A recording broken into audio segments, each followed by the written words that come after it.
Hello friends, ಇವತ್ತಿನ ಸಂಚಿಕೆಯಲ್ಲಿ ಏನಾಯಿತು ಅಂತ ನೋಡ್ಕೊಂಡು ಬರೋಣ ಬನ್ನಿ. ವೈಷ್ಣವ್ ಲಕ್ಷ್ಮಿನ ನೋಡಿ ನೀವು ನಿಜವಾಗ್ಲೂ ಬಂದಿದ್ದೀರಾ, ನನಗೆ ನಿಮ್ಮನ್ನು ಬಿಟ್ಟಿರೋದಕ್ಕಾಗಲ್ಲ Mahalakshmi, I love you so much.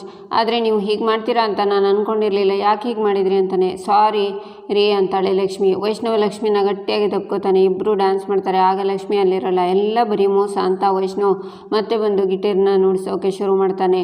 ಈಚೆ ಲಕ್ಷ್ಮಿ ತರಕಾರಿ ಕಟ್ ಮಾಡ್ತಾ ವೈಷ್ಣವ್ ಹೇಳಿದ ಮಾತನ್ನು ನೆನ್ಪು ಮಾಡ್ಕೋತಾ ಕೈನ ಕೊಯ್ಕೋತಾಳೆ.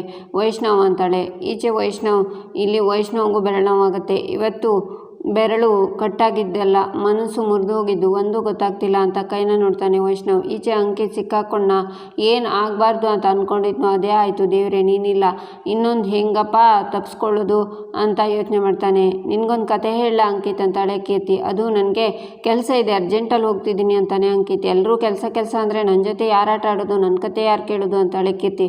ಒಂದು ಕೆಲಸ ಮಾಡೋಣ, ನನಗೆ ಹಿಂಗೆ ಹೋಗಿ ಕೆಲಸ ಮುಗಿಸ್ಕೊಂಡು ಹಂಗೆ ಬರ್ತೀನಿ, ಆಮೇಲೆ ನನಗೆ ತಾನೇ ಏನು ಕೆಲಸ ಇರುತ್ತೆ, ನೀವು ಕತೆ ಹೇಳ್ತಾ ಇರಿ, ನಾನು ಕೇಳ್ತಿರ್ತೀನಿ, ಈಗ ಬರಲ್ಲ ಅಂತ ಅಂಕಿತ್ ಹೋಗುವಾಗ ಕೀರ್ತಿ ಅವನ್ನ ಹಿಡ್ಕೊಂಡು, ಅಂಕಿತ್ ಫಸ್ಟ್ ನಾನು ನಿನಗೆ ಕತೆ ಹೇಳ್ಬಿಡ್ತೀನಿ, ಆಮೇಲೆ ನೀನು ಹಂಗೆ ಹೋಗಿ ಹಿಂಗೆ ಕೆಲಸ ಮುಗಿಸ್ಕೊಂಡು ಬಂದು ಅಂತಾಳೆ ಕೀರ್ತಿ. ಅದು ಹಾಗಲ್ಲ, ನಾನು ಸ್ವಲ್ಪ ಅಂತಾನೆ ಅಂಕಿತ್. ಪ್ಲೀಸ್ ಅಂಕಿತ್, ಸ್ಮಾಲ್ ಕತೆ ಅಂತಾಳೆ ಕೀರ್ತಿ. ಬಟ್ ಒಂದೇ ಕತೆ ಅಂತಾನೆ ಅಂಕಿತ್. ಬಾ ಕೂತ್ಕೋ ಅಂತ ಅವನ್ನ ಕುರ್ಸಿ ಕತೆನ ಹೇಳೋಕೆ ಶುರು ಮಾಡ್ತಾಳೆ ಕೀರ್ತಿ. ಅರ್ಥ ಆಯ್ತಾ ಅಂತಾಳೆ.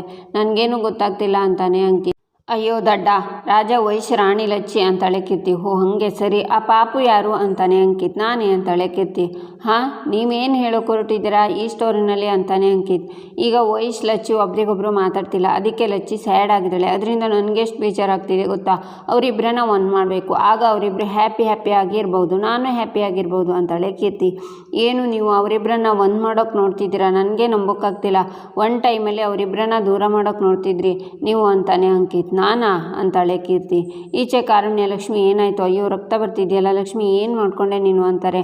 ಅಲ್ಲ ಆಂಟಿ, ತರಕಾರಿ ಕಟ್ ಮಾಡ್ತಾ ಅಂತಾಳೆ ಲಕ್ಷ್ಮಿ. ಅಲ್ಲ ಲಕ್ಷ್ಮಿ, ಈ ಕೆಲಸ ಎಲ್ಲ ನೀನು ಯಾಕೆ ಮಾಡ್ತೀಯಾ ಅಂತಾರೆ ಕಾರುಣ್ಯ. ಆಂಟಿ, ನನಗೆ ಇದೆಲ್ಲ ಅಭ್ಯಾಸ ಅಲ್ವಾ ಅಂತಾಳೆ ಲಕ್ಷ್ಮಿ. ಅಭ್ಯಾಸ ಇದೆ ಅಂತ ಹೀಗೆಲ್ಲ ಮಾಡ್ಕೋತಾರ, ಸುಮ್ಮನೆ ರೆಸ್ಟ್ ಮಾಡಬೇಕು ನೀನು, ಇದು ಫಸ್ಟ್ ಏಡ್ ಬಾಕ್ಸ್ ತರ್ತೀನಿ ಅಂತಾರೆ ಕಾರುಣ್ಯ. ಆಂಟಿ, ಅಡುಗೆ ಮಾಡುವಾಗ ಈ ಥರ ಸಣ್ಣ ಪುಟ್ಟ ಗಾಯ ಎಲ್ಲ ಮಾಮೂಲಿ, ಅಷ್ಟಕ್ಕೆ ನೀವು ಫಸ್ಟ್ ಏಡ್ ಬಾಕ್ಸ್ ಅಂತ ಹೋದರೆ ಅಷ್ಟೇ ಕತೆ, ಸುಮ್ಮನಿರಿ ನೀವು ಅಂತಾಳೆ ಲಕ್ಷ್ಮಿ. ಅರಿಶಿನ ಪುಡಿ ಜೇನುತುಪ್ಪ ಹಾಕಿದರೆ ಸರಿ ಹೋಗುತ್ತೆ ಅಂತ ಇದ್ರೆ ಕೊಡಿ ಅಂತ ಹೇಳ್ತಾಳೆ. ಆಗ ಕಾರುಣ್ಯ ಕೊಡ್ತೀನಿ ಅಂತಾರೆ. ಈಚೆ ವೈಷ್ಣವ್ ಅಡುಗೆ ಮನೆಗೆ ಬಂದು ಗಂಗಕ್ಕೆ ಅರಿಶಿನ ಪುಡಿ ಜೇನುತುಪ್ಪ ಕೊಡಿ ಅಂತಾನೆ. ಯಾಕೆ ವೈಷ್ಣವಣ್ಣ, ಏನಾಯಿತು ಅಂತಾಳೆ ಗಂಗಾ. ಡೋರ್ ಲಾಕ್ ಮಾಡುವಾಗ ಸ್ವಲ್ಪ ಅಂತಾನೆ ವೈಷ್ಣವ್. ಈಚೆ ಲಕ್ಷ್ಮಿ ಅರಿಶಿನ ಪುಡಿ ಜೇನುತುಪ್ಪನ ಮಿಕ್ಸ್ ಮಾಡಿದರೆ ಈಚೆ ವೈಷ್ಣವ್ ಜೇನುತುಪ್ಪ ಅರಿಶಿನ ಮಿಕ್ಸ್ ಮಾಡ್ತಾನೆ. ವೈಷ್ಣವ್ನು ಕೈಗೆ ಹಚ್ಕೋತಾನೆ. ಈಚೆ ಲಕ್ಷ್ಮಿನೂ ಕೈಗೆ ಹಚ್ಕೊಂಡು, ಇಷ್ಟೇ, ಗಾಯ ಬೇಗ ವಾಸಿ ಆಗುತ್ತೆ, ಮನೆ ವದ್ದು ಆಂಟಿ ಅಂತಾಳೆ. ಈಚೆ ಗಂಗಾ, ವೈಷ್ಣವಣ್ಣ ಇದೆಲ್ಲ ನಿಮಗೆ ಯಾರು ಹೇಳ್ಕೊಟ್ರು ಅಂತಾನೆ. ಅದು ಮಹಾಲಕ್ಷ್ಮಿ ಅಂತ ಹೇಳೋಕ್ಕಾಗಿ ಸುಮ್ಮನಾಗ್ತಾನೆ ವೈಷ್ಣವ್. ಈಚೆ ಕೀರ್ತಿ, ಏನು ಹೇಳ್ತಿದ್ಯಾ ಅಂಕಿತ್, ನಾನು ಅವರಿಬ್ಬರನ್ನ ದೂರ ಮಾಡೋಕ್ಕೆ ಟ್ರೈ ಮಾಡ್ತಿದ್ನ ಅಂತಾಳೆ. ಹ್ಞೂ ಅತ್ತಿಗೆ, ಕಂಡ್ರೆ ಮೊದಲು ನಿಮಗೆ ಆಗ್ತಾನೆ ಇರಲಿಲ್ಲ, ಆಗ ಬರೀ ಜಗಳ, ನೀವು ಮಾಡಿರೋ ಕಿತಾಪತಿ ಒಂದೊಂದಲ್ಲ ಗೊತ್ತಾ ಅಂತಾನೆ ಅಂಕಿತ್. ಏನು ಮಾಡ್ತಿದ್ದೆ ಹೇಳು ಅಂತಾಳೆ ಕೀರ್ತಿ. ಆಗ ಅಂಕಿತ್ ಹಳೆ ಕಥೆನೆಲ್ಲ ಹೇಳ್ತಾನೆ. ಈಚೆ ಗಂಗಾ, ವೈಷ್ಣವಣ್ಣ ಸುಳ್ಳು ಹೇಳ್ಬೋದು, ಮಾತನ್ನು ತಡಿಬೋದು, ಆದರೆ ಮನಸ್ಸನ್ನು ತಡೆಯೋಕ್ಕಾಗುತ್ತಾ, ನಿಮ್ಮ ಮನಸ್ಸಲ್ಲಿ ಜಾಗ ಇದೆ, ಅವ್ರ ಬಗ್ಗೆ ಪ್ರೀತಿ ಇನ್ನೂ ಹಾಗೆ ಇದೆ, ಪರವಾಗಿಲ್ಲ ಹೇಳಿ, ಮನಸ್ಸಲ್ಲಿರೋ ಹೆಸರು ಬಾಯಿಗೆ ಬರೋದಲ್ವಾ, ನೀವು ಬಾಯಿ ತುಂಬ ಗಂಗಕ್ಕ ಅಂತ ಕರಿತೀರಾ, ನನ್ನ ಹತ್ರ ಹೇಳ್ಕೊಳ್ಳೋಕ್ಕೆ ಮುಜುಗರ ಏನಿದೆ, ನೀವು ಯಾವ ಪರಿಸ್ಥಿತಿಯಲ್ಲಿದ್ದೀರಾ, ನೀವು ಯಾಕೆ ಹೀಗೆ ಆಡ್ತಿದ್ದೀರಾ ಅಂತ ನನಗೆ ಅರ್ಥ ಆಗುತ್ತೆ. ತಲೆ ಮೇಲೆ ಕೊಡೆ ಹಿಡಿಬೋದು, ಮನೆ ಮೇಲೆ ಹಿಡಿಯೋಕ್ಕಾಗುತ್ತಾ, ನಿಮ್ಮ ಪ್ರೀತಿ ಮೋಡದಿಂದ ಸುರಿಯೋ ಮಳೆ ಇದ್ದಂಗೆ, ಅದನ್ನು ಯಾಕೆ ತಡಿತೀರಾ, ನಿಮಗೆ ಲಕ್ಷ್ಮಿ ಅಕ್ಕನ ಮೇಲಿರೋ ಪ್ರೀತಿ ತಕ್ಷಣ ಹೋಗುವಂಥದ್ದಲ್ಲ ಅಂತ ನನಗೆ ಗೊತ್ತು, ನಿಮಗೆ ಅವ್ರ ಮೇಲೆ ಪ್ರೀತಿ ಇದೆ, ಅವ್ರ ಹೆಸರು ಹೇಳಿ, ಇಲ್ಲ ಅಂದರೆ ಬೇಡ, ಈ ಮನೆ ಮದ್ದನ್ನು ಯಾರಿಂದ ಕಲ್ತ್ರಿ ಅಂತಾಳೆ ಗಂಗಾ. ಆಗ ಕಾವೇರಿ ಒಂದು ಅಡ್ಡ ನಿಂತ್ಕೊಂಡು ನೋಡ್ತಾಳೆ. ಅಂತ ವೈಷ್ಣವ್ ಸುಮ್ಮನಾಗ್ತಾನೆ. ಈಚೆ ಕೀರ್ತಿ ನಗ್ತಾ ಇರೋದನ್ನು ನೋಡಿ, ಯಾಕೆ ನಗ್ತಿದ್ಯಾ, ನಾನು ಕಾಮಿಡಿ ಮಾಡ್ತಿದ್ದೀನಾ ಅಂತಾನೆ ಅಂಕಿತ್. ನೀನು ಮಾಡ್ತಿರೋದು ಕಾಮಿಡಿನೇ ತಾನೇ, ನೀನು ಚೆನ್ನಾಗಿ ಸ್ಟೋರಿ ಟೆಲ್ ಮಾಡ್ತೀಯಾ ಅಂತಾಳೆ ಕೀರ್ತಿ. ಸ್ಟೋರಿನಾ ಅಂತಾನೆ ಅಂಕಿತ್. ನಾನು ನಿನಗೊಂದು ಸ್ಟೋರಿ ಹೇಳಿದೆ, ಅದೇ ಥರ ವೈಶ್ ಲಚ್ಚಿನ ಹಿಡ್ಕೊಂಡು ನನಗೊಂದು ಕತೆ ಹೇಳಿದೆ ತಾನೇ, ಚೆನ್ನಾಗಿತ್ತು ಸ್ಟೋರಿ ಅಂತಾಳೆ ಕೀರ್ತಿ. ನಾನು ಹೇಳಿದ್ದು ಸ್ಟೋರಿ ಅಲ್ಲ, ರಿಯಾಲಿಟಿ, ನಡೆದಿರೋ ಸತ್ಯ ಅಂತಾನೆ ಅಂಕಿತ್. ಆಯಿತು, ಸತ್ಯ ಅಂತ ಅಂದ್ಕೊಳ್ಳೋಣ, ಆದರೆ ಇವತ್ತು ಏನಾಯಿತು ಗೊತ್ತಾ ಅಂತ ವೈಷ್ಣವ ಲಕ್ಷ್ಮಿ ವಿಚಾರನ ಹೇಳ್ತಾಳೆ ಕೀರ್ತಿ. ಅಣ್ಣ ಯಾಕೆ ಹಿಂಗೆ ಮಾಡ್ತಾನೆ ಅಂತಾನೆ ಅಂಕಿತ್. ನಿನ್ನ ಅಣ್ಣ ತಾನೆ, ಯಾಕೆ ನೀ ಹೀಗೆ ಮಾಡಿದೆ ಅಂತ ಕೇಳಿ ಹೋಗು ಅಂತಾಳೆ ಕೀರ್ತಿ.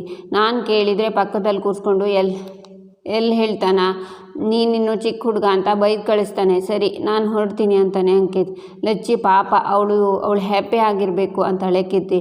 ಸುಮ್ಮನೆ ಮಾತಾಡಿ ತಲೆ ತಿಂತೀರಾ ಅಂತ ಅಂದ್ಕೊಂಡಿದ್ದೆ, ಆದರೆ ನಿಮ್ಮ ಉದ್ದೇಶ ನನಗಿಷ್ಟ ಆಯಿತು. ನಿಮಗಿರೋ ಬುದ್ಧಿ, ನಿಮಗಿರೋ ಕಾಳಜಿ ನಮ್ಮ ಮನೆಯವರಿಗೆ ಇದ್ದಿದ್ದರೆ ಅಣ್ಣ ಅತ್ತಿಗೆ ದೂರ ಆಗೋ ಪರಿಸ್ಥಿತಿನೇ ಬರ್ತಿರ್ಲಿಲ್ಲ. ತಲೆ ಕೆಟ್ಟಿರೋದು ನಿಮಗಲ್ಲ ಅವರಿಗೆ. ಅತ್ತಿಗೆ ಒಳ್ಳೇದಾಗಲಿ ಅಂತ ನೀವು ಏನೇನೋ ಮಾಡೋಕ್ಕೆ ಹೊರಟಿದ್ದೀರಾ. ನಿಮಗೆ ನಾನು ಹೆಲ್ಪ್ ಮಾಡ್ತೀನಿ ಅಂತಾನೆ ಅಂಕಿತ್. ನಿಜನಾ? Thank you. ಏನು ಮಾಡೋಣ ಈಗ ಅಂತಾಳೆ ಕೀರ್ತಿ. ಅದನ್ನು ನನಗೆ ಬಿಡಿ, ನಾನು ನೋಡ್ಕೋತೀನಿ ಅಂತಾನೆ ಅಂಕಿತ್. ಓಕೆ ಅಂತಾಳೆ ಕೀರ್ತಿ. ಈಚೆ ಗಂಗಾ ಮುಂದಕ್ಕೆ ಹೇಳಿ ಮುಂದೆ ಅಂತಾಳೆ.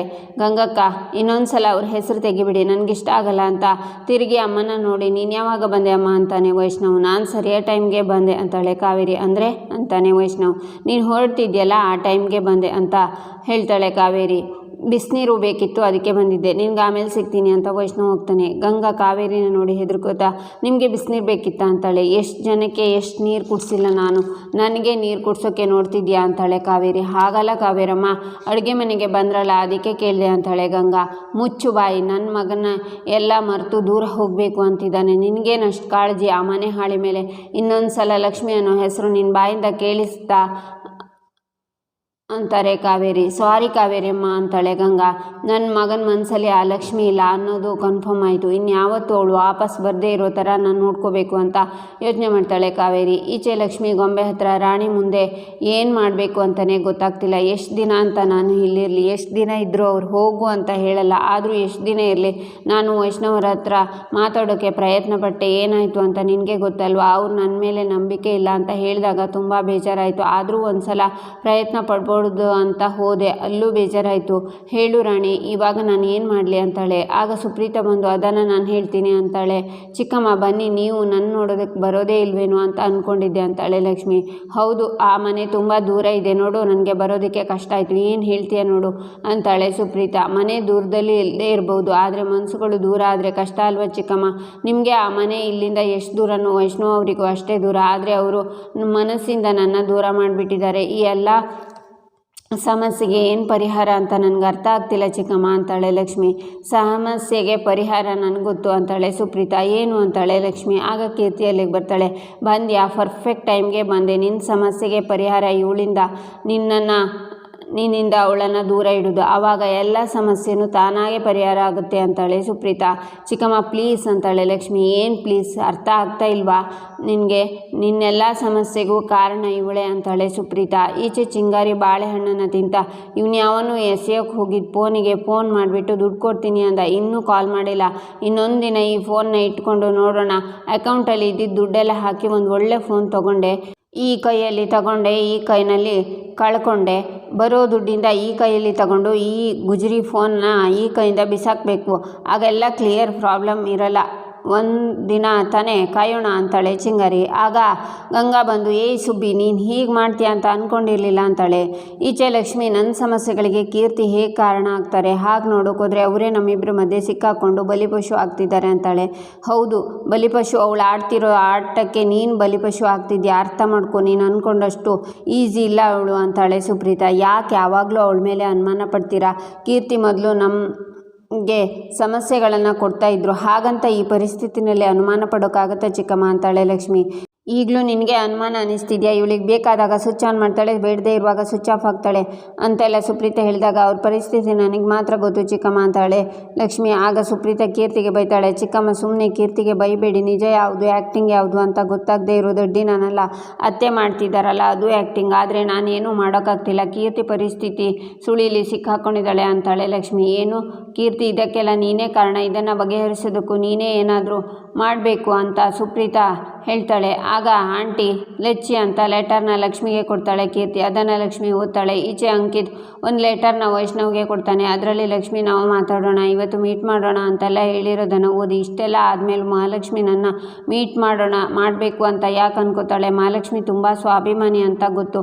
ಅವ್ರು ಇಷ್ಟೆಲ್ಲ ಇಮೋಷ್ನಲ್ ಆಗಿ ಲೆಟರ್ ಬರ್ತಿದ್ದು ನಾನು ನೋಡೇ ಇಲ್ಲ. ನಿಜವಾಗ್ಲೂ ಇದು ಮಹಾಲಕ್ಷ್ಮಿನೇ ಕೊಟ್ಟಿದ್ದ ಅಂತಾನೆ ವೈಷ್ಣವ್. ಅಣ್ಣ, ಅದು ಅತ್ತಿಗೆನೇ ಕೊಟ್ಟಿದ್ದು ವೈಷ್ಣವ್ ಅವರಿಗೆ ನನ್ನ ಮೇಲೆ ಸಿಟ್ಟಿದೆ. ಅವ್ರು ಈ ಲೆಟರ್ನ ಓದಲ್ಲ, ನೀನೇ ಮುಂದೆ ನಿಂತು ಓದಿಸು ಅಂತಲೂ ಹೇಳಿದರು ಅಂತಾನೆ ಅಂಕಿತ್. ನಾನು ಮಾಡಿರೋ ಅವಮಾನಕ್ಕೆ ಬೇರೆಯವರಾಗಿದ್ದರೆ ಡಿವೋರ್ಸ್ ಪೇಪರ್ ಕಳಿಸ್ತಿದ್ವು. ಅಂಥದ್ರಲ್ಲಿ ಮಹಾಲಕ್ಷ್ಮಿ ನನಗೆ ರಿಕ್ವೆಸ್ಟ್ ಲೆಟರ್ ಕಳಿಸಿದ್ದಾರೆ ಅಂತಾನೆ ವೈಷ್ಣವ್. ಪಾಪ ಅತ್ತಿಗೆ ಲೆಟರ್ ಕೊಡುವಾಗ ಬೇಜಾರಾಗಿದ್ರು ಗೊತ್ತಾ. ಅವರನ್ನು ನೋಡಿದರೆ ಅಯ್ಯ ಅನಿಸುತ್ತೆ. ಇವತ್ತು ಹೋಗ್ತಿದ್ಯಾ ತಾನೇ ಅಂತಾನೆ ಅಂಕಿತ್. ಇಲ್ಲಿಗೆ ಈ ಸಂಚಿಕೆ ಮುಕ್ತಾಯವಾಗುತ್ತೆ. ಮುಂದಿನ ಸಂಚಿಕೆಗಾಗಿ ನಮ್ಮ ಚಾನಲನ್ನು ನೋಡಿ ಸಬ್ಸ್ಕ್ರೈಬ್ ಮಾಡಿ, ಲೈಕ್ ಮಾಡಿ, ಶೇರ್ ಮಾಡೋದನ್ನು ಮರಿಬೇಡಿ.